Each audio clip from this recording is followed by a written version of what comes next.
오늘 말씀의 제목은 내림차순입니다. 이스라엘이란 나라는 우리나라와 지정학적으로 굉장히 유사한 그런 위치에 있습니다. 먼저 대한민국은 반도의 한 구석에 있는 작은 나라이죠. 그리고 온 사방이 강대국입니다. 가장 먼저 중국이 있고, 또 일본도 겉으로 봤을 때는 작은 나라처럼 보이지만 우리나라의 면적과 인구가 3배나 높은, 경제적으로 정치적으로 강대국에 속하고, 또 20세기가 되어서는 러시아가 내려왔고 또 미국이 들어왔었습니다. 그렇게 대한민국은 늘 이 강대국에 의해서 나라의 운명이 좌지우지되었던 그런 역사가 있었습니다. 이 점에서 이스라엘이 굉장히 비슷합니다.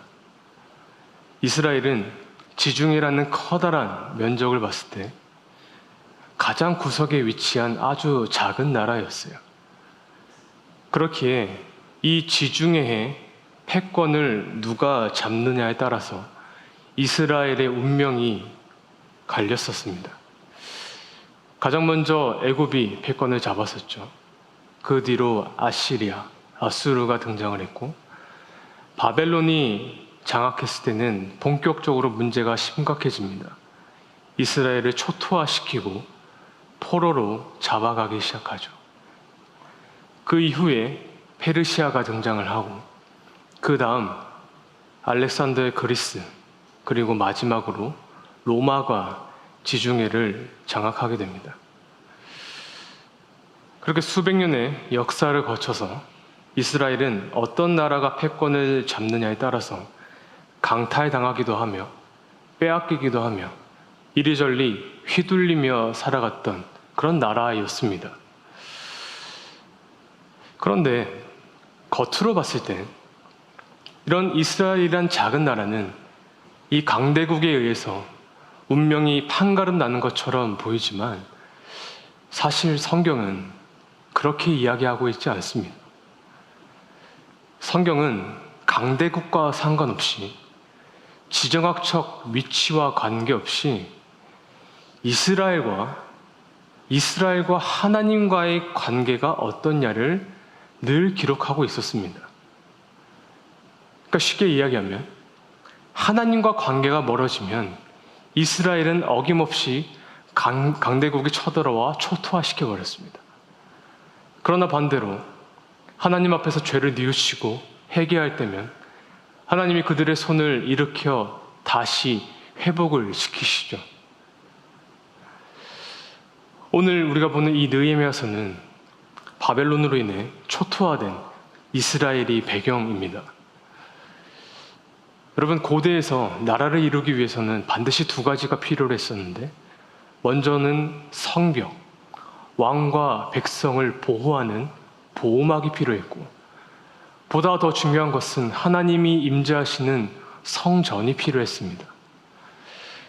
그런데 바벨론이 이 2가지를 모조리 다 파괴시켜버렸어요. 하루아침에 폐허가 된 잿더미 위에서 백성들이 살아가게 되고, 이제 도적대가 다가와 강도질을 하면 아무런 대응도 하지 못한 채 그저 당할 수밖에 없는 지경이 되었어요. 이제 나를 지켜줄 수 있는 것은 아무것도 없고, 내가 오늘 살 수 있느냐 죽느냐, 그것이 코끝에 달려있는 그 상황에 말로 표현할 수 없는 그 잔인함과 공포 속에 매일매일 그들이 살아갔었는데, 이 소식을 누가 듣게 되냐면 저기 멀리 페르시아에 있었던 느헤미야가 이 소식을 듣게 됩니다.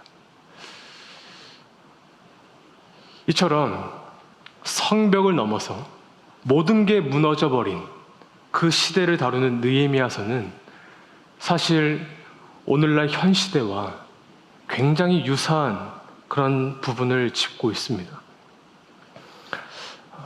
여러분, 2023년을 살아가는 대한민국 국민들의 대부분은 이전보다 더 맛있는 음식을 먹고, 더 좋은 차를 타고, 좋은 집과 환경과 여건 속에 살아갑니다. 그런데 시간이 지나면 지날수록 사람들은 더 불안해져요. 힘겨워합니다. 왜 그럴까요? 나를 지켜줄 수 있는 그 안정망, 성벽이 없다고 느끼기 때문이에요. 집값은 감당할 수 없을 만큼 올랐고, 금리는 내릴 기세가 보이지 않고, 경기는 침체해 내가 노후를 보장받거나 내가 살아갈 때 나를 지켜줄 수 있을 거라는 그 성벽이 무너진 시대. 그래서 늘 불안해하고 근심하고 초조하고 그 걱정이 극에 다다라서 젊은이들이 하나 둘 포기하는 시대가 느헤미야 때도 있었고 지금도 동일하다는 것입니다. 그런데 사실 이 안에는 보다 더 중요한 문제가 있어요. 무엇이냐면 성벽이 무너지기 이전에 나를 보호해주는 그 안정망이 없다는 걸 느끼기 이전에 그들도 그랬고 우리 역시도 하나님과의 관계가 먼저 무너져 버렸던 거예요. 기독교의 영성이 무너져 버렸어요. 그렇게 된 가장 큰 이유는 교회가 무너졌기 때문이에요. 교회가 교회로서 이제는 더 이상 순기능을 찾아보기 힘든 시대로 우리가 살아가고 있지 않습니까? 불과 10년, 20년 전만 하더라도 예전에 내가 교회를 다닌다고 주변에 말했을 때 저 교회 다녀요. 그러면 그 사람은 이 사람 믿을만 하구나, 정직하겠구나, 윤리적이겠구나 라고 생각을 했어요. 그런데 지금 세상 사람들이 그 누군가 그리스도인을 정직하다고 생각을 할까요? 저 교회 다닙니다. 이제는 이 말이 신뢰를 깨트릴 말이 될 정도로 여러분, 시대가 변했다는 거예요. 무너진 거예요. 무엇을 붙들어야 되는지, 어떻게 살아가야 되는지, 무엇을 바라보고 내가 걸어가야 되는지를 모르는 것은 그때나 지금이나 동일하다는 것입니다. 그러나 하나님께서는 오늘 이 느헤미라는 이 한 사람을 통해서 다시 성벽을 세우길 원하셨어요. 아니, 다시 영성을 세우길 원하셨어요. 다시 그 관계를 회복시키길 원하셨습니다. 그래서 그 사람을 준비케 하십니다. 여러분, 느헤미야는 페르시아에서 이방인으로 살아가다가 술 맡은 관원이 되었죠. 왕에게 술을 따르는 일은 결코 그때 당시 가벼운 일이 아니었습니다. 당시 술로 독살하려는 시도가 굉장히 많았었기 때문에 술을 따르거나 밥을 내줄 수 있는 사람은 왕이 절대적으로 신뢰를 할 수 있는 사람이어야만 했어요. 또한 술 맡은 관원은 단순히 술만 맛보는 그런 직업이 아닙니다. 여러 가지 국제 정세나 또 국내 현안에 대한 식견이 있어야만 했어요.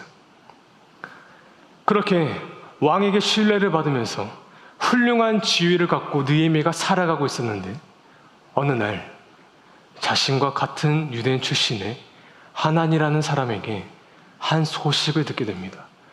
오늘 말씀 2절과 3절입니다. 같이 읽겠습니다.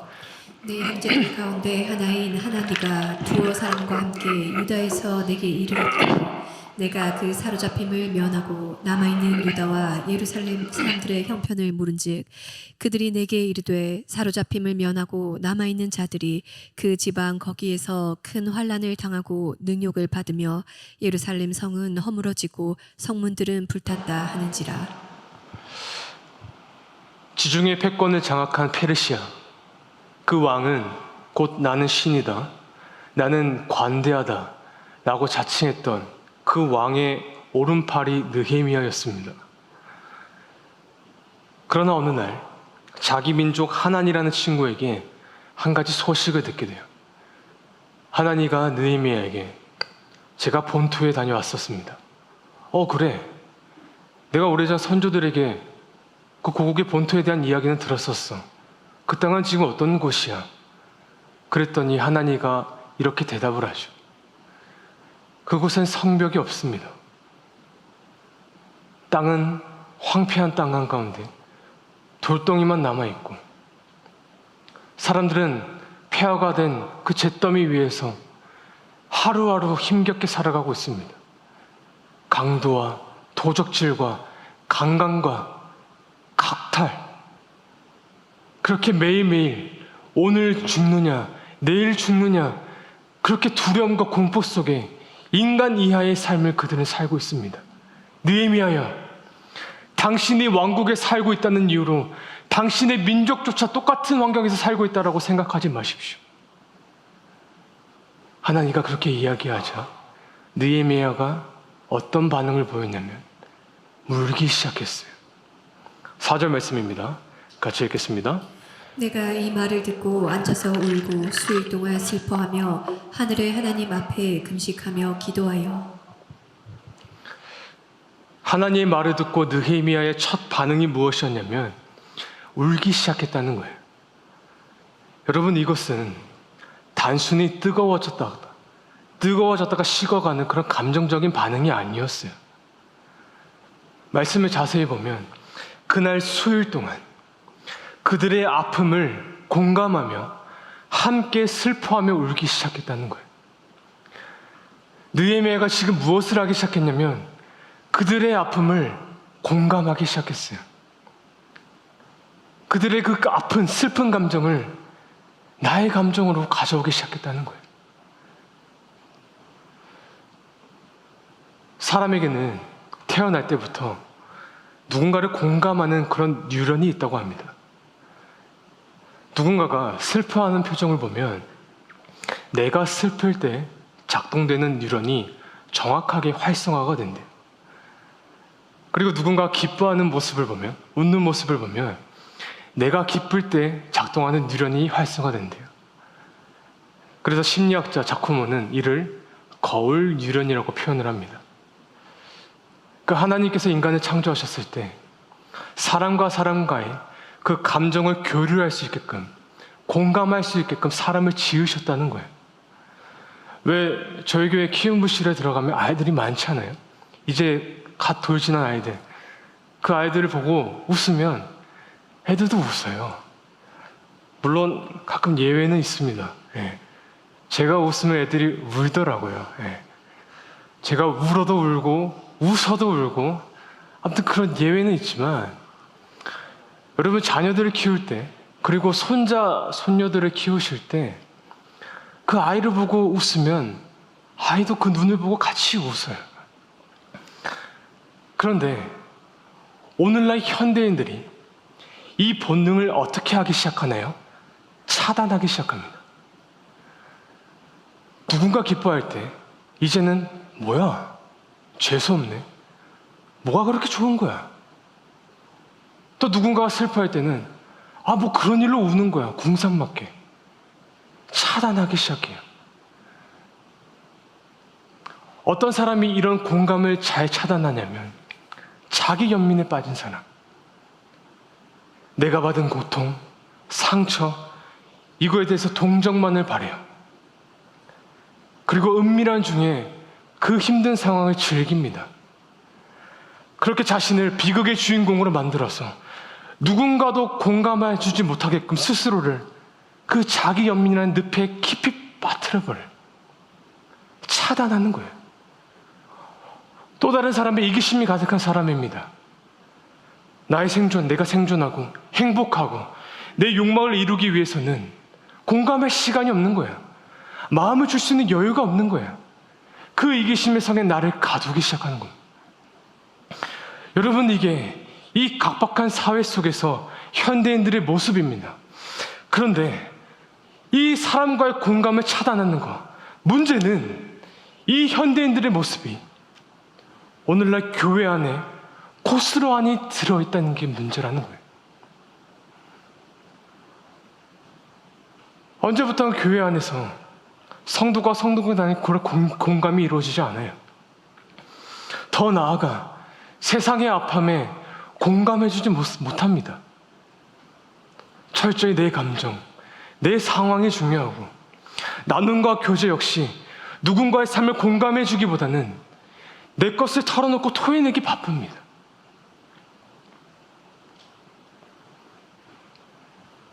우리는 사도신경을 통해서 수없이 고백을 하죠. 하나님, 성도가 서로 교통하면 내가 믿습니다. 교통하기를 내가 원합니다. 성령은 우리로 하여금 세상과 교통하게 하시는 분이세요. 성령이 임하면 내가 세상과 연결이 되고 그 사람과 연결된다고요. 기뻐하는 분과 같이 기뻐하게 되고 슬퍼하는 시대를 놓고 내가 같이 슬퍼하게 된다는 거예요. 그 교통을 가장 먼저 시작하신 이가 예수 그리스도시잖아요. 이사야 9장을 보시면 예수님을 뭐라 표현하냐면 기묘자라 모사라. 말씀을 보겠습니다. 이사야 9장 6절입니다. 같이 읽겠습니다. 이는 한 아기가 우리에게 낳고 한 아들을 우리에게 주신 바 되었는데 그의 어깨에는 정사를 메었고 그의 이름은 기묘라 모사라 전능하신 하나님이라 영존하시는 하나님이 평강의 왕이라 할 것임이라. 기묘자라 모사라. 영어로는 Wonderful Counselor, 마음을 읽는 사람, 생각을 읽는 사람이라는 뜻입니다. 예수님은 내 마음과 생각을 읽으시는 분이세요. 내가 사막의 음침한 골짜기에 있을 때, 어디로 갈지 몰라 헤매일 때, 주님은 그때 나의 슬픔을 그 누구보다 잘 알고 잘 읽으시고 누구보다 그 슬픔에 같이 우시는 분이세요. 내가 기뻐할 때 누구보다 방방 뛰면서 그 기쁨에 공감해 주시는 분인 것을 우리는 수없이 들었고 우리는 마음속에 믿고 있어요. 그렇다면 우리는요? 그 믿음을 가진 우리는요? 여러분, 공감은 상담을 할 때 필요한 과정이 아닙니다. 그리스도인이라면, 내가 교회라면 반드시 가져야 하는 덕목이 바로 공감이라는 겁니다. 왜냐하면 내가 공감을 해야만이 그 사람의 회복과 이 나라와 시대의 재건을 위해서 내가 기도로 이어질 수 있기 때문이에요. 여러분 기억하십시오. 공감은 기도로 이어집니다.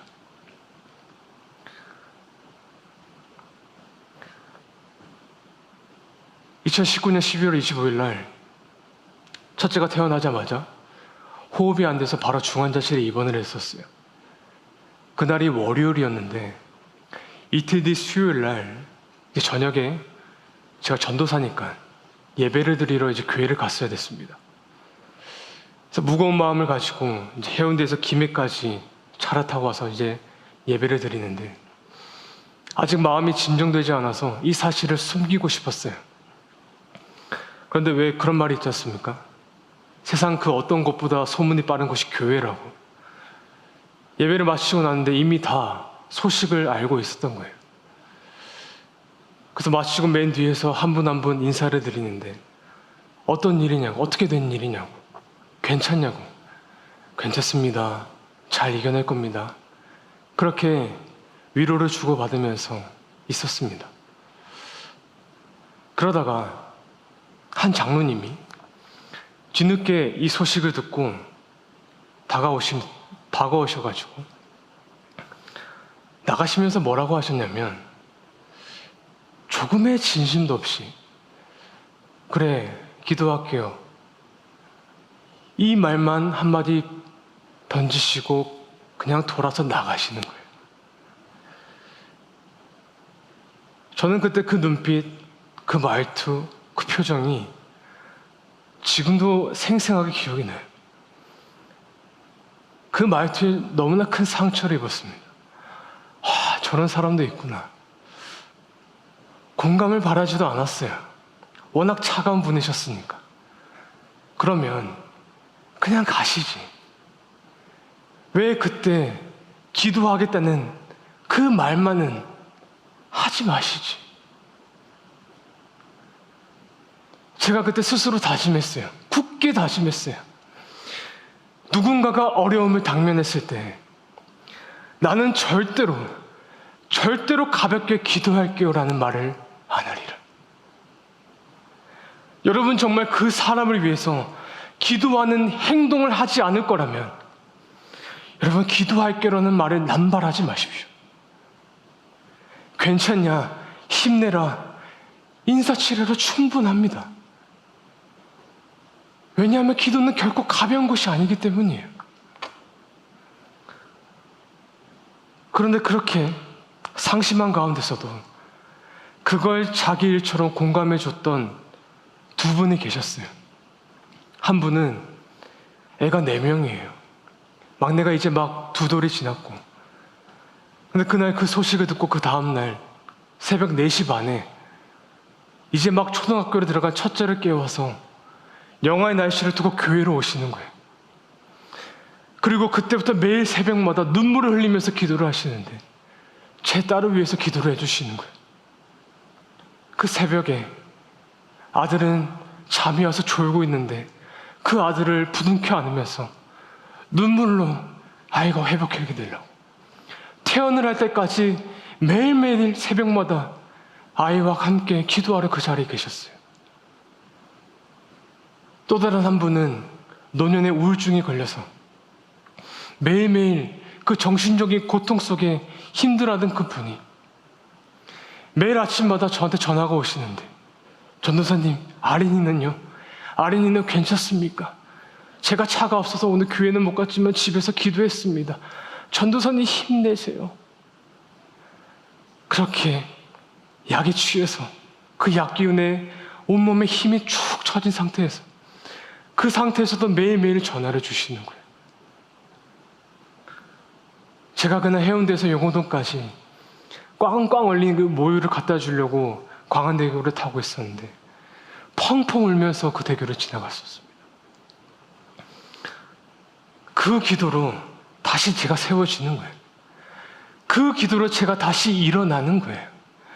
여러분, 그렇게 감정의 공감이 교통이 이루어질 때 그 공감의 단계가 어디로 이어지냐면 기도라는 행동으로 이어진다는 것입니다. 4절 말씀 다시 한번 보겠습니다. 4절 같이 읽겠습니다. 내가 이 말을 듣고 앉아서 울고 수일 동안 슬퍼하며 하늘의 하나님 앞에 금식하며 기도하여. 느헤미야는 공감을 했더니 그 안에 어떤 마음이 생겼냐면 다시 세워질 그 땅, 다시 회복되기를 갈망하는 그 마음이 끓어오르기 시작했어요. 그래서 자연스럽게 나온 행동이 하늘의 하나님께 금식하며 기도하기 시작하는 거예요. 왜냐하면 그 땅을 위해 느헤미야가 할 수 있는 것은 아무것도 없었기 때문이에요. 그저 그는 하나님의 자비를 구할 수밖에 없었어요. 그래서 이후에 5절부터 12절까지, 11절까지가 느헤미야의 그 기도의 내용입니다. 그런데 이 기도의 내용 속에 한 가지 구조를 발견하게 돼요. 이 구조를 보고 제가 오늘 말씀의 제목을 지었어요. 내림차순. 가장 먼저 5절 말씀을 먼저 읽겠습니다. 5절입니다. 같이 읽겠습니다. 이르되 하늘의 하나님 여호와 크고 두려우신 하나님이여 주를 사랑하고 주의 계명을 지키는 자에게 언약을 지키시며 긍휼을 베푸시는 주여 간구하나이다. 이스라엘 백성을 위해 느헤미야가 가장 먼저 기도를 할 때 그는 먼저 위대하신 하나님을 고백하기 시작합니다. 하나님은 주의 말씀을 지키는 자에게 복을 주시는 자십니다. 긍휼을 베푸시는 주여 간구합니다. 그는 먼저 가장 높이 고신 하나님을 고백해요. 그리고 이어서 6절에 뭐라 고백하냐면 우리가 죄를 지었습니다. 우리의 죄를 고백하기 시작합니다. 6절입니다. 같이 읽겠습니다. 이제 종이 주의 종들인 이스라엘 자손을 위하여 주야로 기도하오며 우리 이스라엘 자손이 주께 범죄한 죄들을 자복하오니 주는 귀를 기울이시며 눈을 여시사 종의 기도를 들으시옵소서. 나와 내 아버지의 집이 범죄하여. 하나님으로 시작된 이 기도는 이어서 우리의 죄로 이어집니다. 사실 느헤미야가 지은 죄가 아니죠. 선조들이 지은 죄를 느헤미야는 우리의 죄로 인식하였고 그 우리의 죄를 나의 죄로 인식하기 시작합니다. 여러분, 우리의 문제를 나의 문제로 인식하게 될 때, 그때에 하나님이 그 사람을 느헤미야처럼 사용하신다는 거예요. 이어서 마지막 11절입니다. 11절 같이 읽겠습니다. 주여 구하오니 귀를 기울이사 주의 기도와 주의 이름을 경외하기를 기뻐하는 종들의 기도를 들으시고 오늘 종이 형통하여 이 사람들 앞에서 은혜를 입게 하옵소서 하였나니 그때 내가 왕의 술관원이 되었느니라. 가장 크신 하나님, 이 땅에 있는 우리의 문제, 그리고 그 문제를 나의 문제로 놓고 느헤미야가 기도하고 또 기도하다 보니 마지막 무엇으로 귀결됩니까? 하나님, 나의 기도, 곧 종의 기도를 들으시고 나에게 은혜를 베풀어 주시면 내가 성벽을 재건하는 일을 하기를 원합니다. 이것으로 인해 이 일을 위해 내가 술 맡은 관원이 되었느니라.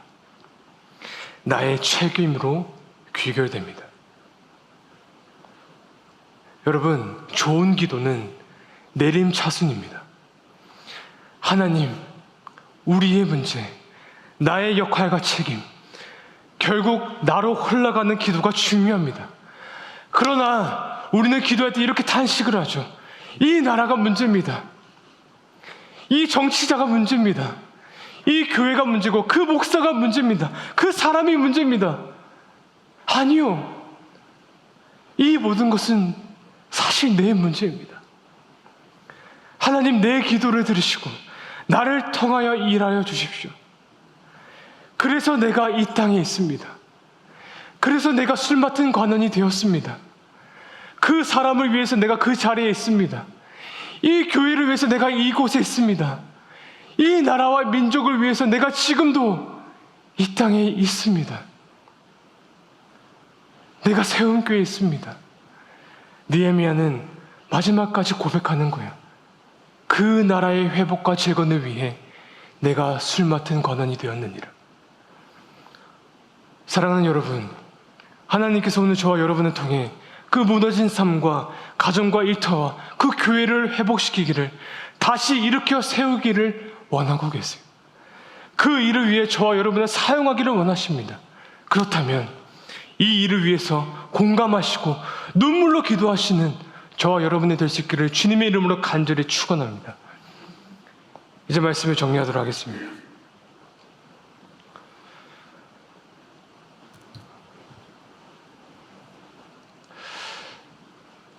한 민족이 재건되는 이 느헤미야서는 놀랍게도 어떠한 초자연적인 그런 기적은 한 번도 나오질 않습니다.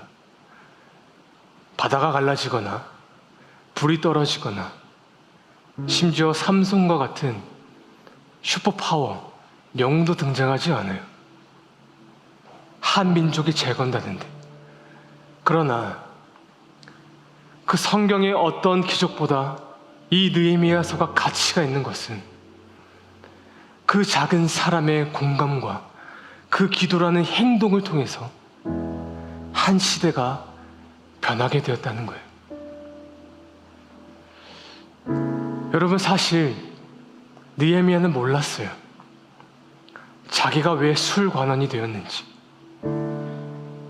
왜 내가 페르시아에 살아가는지, 남의 나라에서 사람들의 눈치를 받으며 살아가야 되는지, 왜 난 장관이 아니고 하필 술관원이 되었는지 몰랐었는데, 그가 민족의 아픔에 공감하고 울며 기도할 때 깨달았던 거예요. 어쩌면 이 일을 위해서 하나님이 날 사용하시는 거구나. 이 일을 위해서 하나님이 나를 준비하셨구나. 그때에 내가 술관원이 되었느니라. 오늘날 많은 그리스도인들은 속으로 탄식합니다. 내가 지금도 먹고 살기 위해 이렇게 하고 싶지 않은 이 일을 해야 되는가? 이렇게 무의미함 속에 내가 언제까지 살아야 되는가? 아니요. 그때 내가 그 직장과 그 일터에 있었느니라. 내가 갈 수 있는 곳이 없으니까 이 동네에 사는 것이지. 아니요. 그때 내가 그 곳에 있었느니라. 그때 내가 이 사람과 연을 끊었어야 됐는데 아닙니다. 그때 내가 그 사람 곁에 있었느니라. 하나님은 저와 여러분을 지금 부르고 계시는 거예요.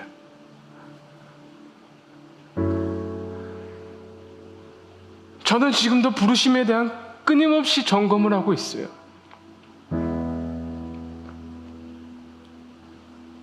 정말 내가 목사라도 됩니까? 나 스스로만을 봤을 때는 당장 지금이라도 내려놓고 포기하고 싶을 때가 수없이도 많아요. 한두 번이 아닙니다. 그렇게 충돌되는 나의 자아로 힘들고 오늘도 이 단위에 서기 전까지 수없이 도망치고 싶었지만 하나님 그 순간 나에게 이런 마음을 주시는 거예요. 그때 세움교회에 네가 있었느니라.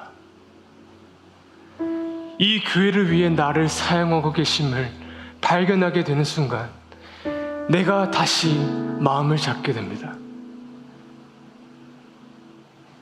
여러분 기억하십시오.